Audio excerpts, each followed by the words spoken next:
Comments को execute करना start करता हूँ। ठीक है, तो यहाँ से थोड़ा सा इसका साइज हम बढ़ा देते हैं। ओके, तो यहाँ पे जो है पहला कमांड जो आप यूज कर सकते हैं यहाँ पे, वो कमांड है आपका डेट। ओके, सो डेट कमांड क्या करेगा, आपको आपके सिस्टम का डेट एंड टाइम यहाँ पे बताएगा। तो जैसे ही मैं यहाँ पे डेट कमांड एग्जीक्यूट करूंगा तो ये मुझे, जैसे ही मैं यहाँ पे डेट कमांड एग्जीक्यूट करूंगा तो यहाँ पे मुझे ये करंट डेट एंड टाइम यहाँ पे बता देगा। ठीक है, ये मेरे सिस्टम का करंट डेट एंड टाइम है।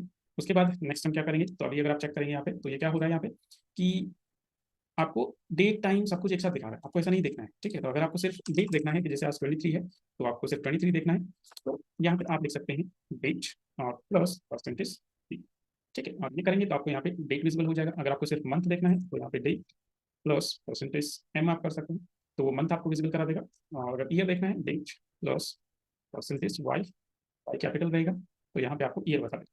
लेकिन मान के चलो आपको ऐसे नहीं देखना है, आपको सब चीज़ एक साथ देखना है, तो डेट और उसके बाद आप लिखेंगे प्लस परसेंटेज डी। उसके बाद डेट को आप जैसे भी सेपरेट करना चाह रहे हैं, जैसे कई बार आप होता है आपको होगा कि आपको स्लैश लगा के सेपरेट करना है, कई बार आपको हाइफन लगा के सेपरेट करना होगा, तो जो भी आप सेपरेशन यहाँ पे यूज करेंगे वो यूज कीजिए। और उसके बाद यहाँ पे परसेंटेज एम और उसके बाद परसेंटेज वाई।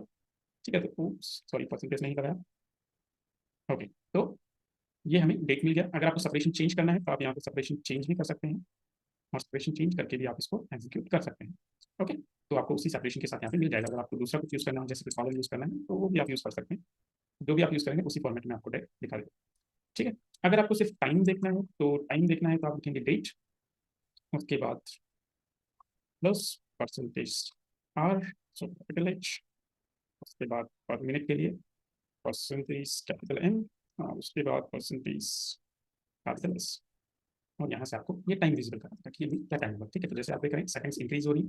ठीक है, तो इस तरह से आप डेट चेक कर सकते हैं। उसके बाद क्लियर कमांड का आप यूज कर सकते हैं। क्लियर कमांड आपके टर्मिनल की विंडो जो होगी उसको क्लियर कर देगी। ठीक है, तो इसकी हेल्प से आप टर्मिनल स्क्रीन को क्लियर कर सकते हैं।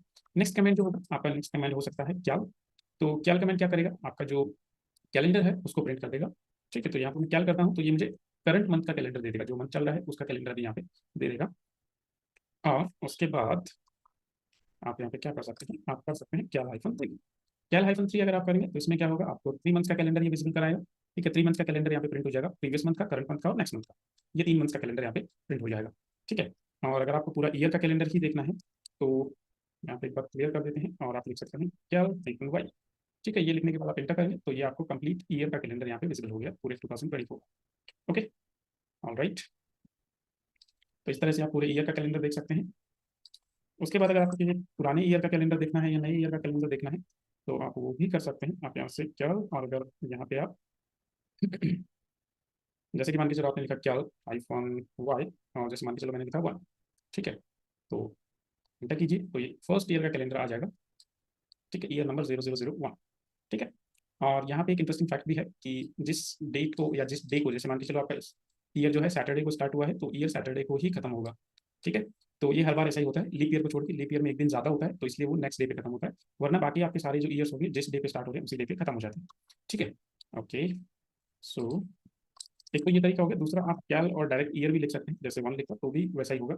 ठीक है, आपको हाइफन वाई लगाने का यहाँ पे जरूरत नहीं रहेगा, तो भी हो जाएगा। ओके, नेक्स्ट फिर हम क्या कर सकते हैं, यहाँ पे इसको क्लियर करते हैं।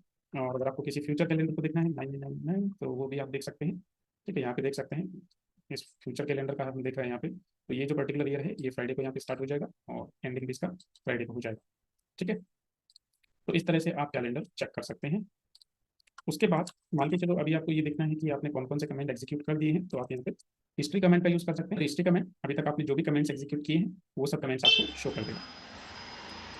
उसके बाद अगर आपको हिस्ट्री को क्लियर करना है तो आप कर सकते हैं हिस्ट्री हाइफन सी, और इससे आपका हिस्ट्री क्लियर हो जाएगा। ठीक है, तो उसके बाद आप जो भी कमेंट चलाएंगे, जैसे कि हिस्ट्री कमेंट फिर से चलाया तो ये आपका नंबर 1 कमेंट हो गया।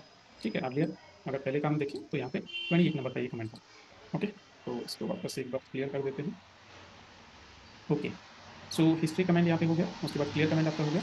फिर अगर आपको ये देखना है कि आप किस जगह पे अभी काम कर रहे हैं तो उसके लिए आप PWD कमेंट का यूज़ कर सकते हैं। PWD कमेंट में एंटर करेंगे तो ये आपको आपकी लोकेशन बता देगा कि आप लिनक्स सिस्टम में कहाँ पे अभी काम कर रहे हैं। ठीक है, तो अभी मैं जो हूँ स्लैश रूट में यहाँ पे काम कर रहा हूँ। और यहाँ से आप पता भी लगा सकते हैं, जैसे कि अगर आप इस प्रॉम्प्ट को पढ़ना चाहें तो किस तरह से आप इस प्रॉम्प्ट को पढ़ेंगे। यहाँ पे सबसे पहले यूजर नेम होता है, और उसके बाद आपका जो सिस्टम का होस्ट नेम होता है, फिर उसके बाद यहाँ पे आपको डायरेक्टरी का नेम यहाँ पे विजिबल कराएगा। ठीक है, तो यहाँ पे ये जो डायरेक्टरी का नेम है, इससे क्या मतलब है, इससे ये मतलब है कि अगर आपको ये सिंबल यहाँ पे दिख रहा है, ठीक है, अगर आपको ये सिंबल यहाँ पे दिख रहा है, तो इसका मतलब है कि आप जिस भी यूजर से लॉगिन है उसकी होम डायरेक्टरी में आप काम कर रहे हैं। ठीक है, और यहाँ पे हम रूट यूजर से लॉगिन है, तो इसके लिए रूट यूजर का जो होम डायरेक्टरी होगा वो /रूट होगा, इसलिए हमारे को ये यहाँ पे सिंबल दिखा रहा है। ठीक है, इसलिए हम यहाँ पे ये सिंबल देख पा रहे हैं। ओके, अब नेक्स्ट इसके बाद जो है, अगर आपको इस डायरेक्टरी का कंटेंट्स देखना है कि यहाँ पे इस डायरेक्टरी में क्या क्या अवेलेबल है, तो यहाँ पे आप ls लिख सकते हैं और एंटर कीजिए।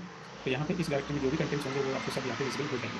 ठीक है, तो यहाँ पे आप क्या देख सकते हैं, यहाँ पे आप ये देख सकते हैं कि जो यहाँ पे नेम्स होंगे, अगर वो आपके प्रॉम्प्ट के कलर के सेम है, जैसे कि यहाँ पे ये ब्लैक कलर है और ये भी ब्लैक कलर है, तो अगर ये कलर सेम है आपके प्रॉम्प्ट का और आपके यहाँ पे जब आपने ls किया तो आपको सेम कलर का नेम यहाँ पे विजिबल हो रहा है। तो इसका क्या मतलब है, इसका सीधा सा मतलब ये है कि ये फाइल है। ठीक, अगर कलर सेम है तो फाइल है, अगर कलर ब्लू है या डिफरेंट है तो वो डायरेक्टरी है। ठीक है, मोस्ट प्रोबेबली ब्लू कलर ही होगा।